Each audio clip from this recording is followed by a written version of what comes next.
सावधान हो जाइए। यदि आपने दान दिया है, पूर्वजों ने दान दिया है और दान देकर के सामाजिक उत्थान के लिए कोई संस्था का निर्माण किया है, ट्रस्ट का निर्माण किया है, तो उनके आने वाली पीढ़ी पर कोई ऐसा अधिकार नहीं होता है कि पूर्वजों की संपत्ति को वह किसी तरीके से बेच सके और अपने फायदे के लिए, अपने लोभ के लिए, पैसों के लोभ के लिए औने पौने दाम में बेच दे और अपना स्वार्थ सिद्ध करने के लिए गलत तरीके का उपयोग करते हुए ऐसा कार्य कर दे। ये वर्तमान में सबसे निंदनीय कार्य है। पर जो कार्य में सहयोग दे रहे हैं, जिनका मल इंटेंशन है, जिन्होंने गलत तरीके से इस प्रकार के पेपर्स बनाए हैं, गलत तरीके से इस प्रकार की भावना रखी है, यह दिखला करके कि हमारे पास फंड नहीं है, हम जीर्णोद्धार करना चाहते हैं, फंड की शॉर्टेज है और उस फंड की पूर्ति के लिए हम 3 एकड़ की जमीन को बेच रहे हैं, मंदिर को सुरक्षित रख रहे हैं और हॉस्टल को थोड़ा सा हम रीडेवलप कर देंगे, एक multi storey high rise building बना करके। उनका उद्देश्य तो उस पैसे को कमाना है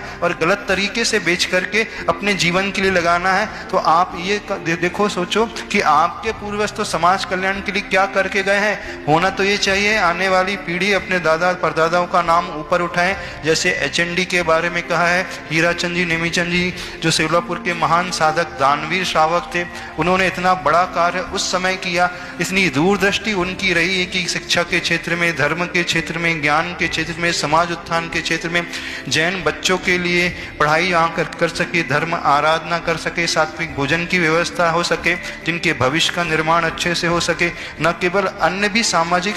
अच्छे कार्य के लिए जिन्होंने ऐसी जमीन बनाए दान में दी है, तो ये उन्हें कोई आज वर्तमान की पीढ़ी को कोई अधिकार नहीं है, चाहे वो ट्रस्टी के रूप में हो अथवा किसी गलत तरीके से कुछ ट्रस्टियों को इन्वॉल्व कर लिया और चैरिटी कमिश्नर ने कैसे परमिशन दे दी बेचने की, हमें बड़ा आश्चर्य हो रहा है। तो इसके पीछे कोई बहुत घनी बदबू आ रही है, कुछ स्वार्थ ऐसा कुछ लोगों का छिपा हुआ है जो इस कार्य को अंजाम दे रहे हैं। पर ये ध्यान रखें, आप अपने भविष्य के लिए बहुत बड़े पतन का कारण बनने जा रहे हो। इसका परिणाम आपको एक भव में नहीं, कई कई भव में भुगतना पड़ेगा।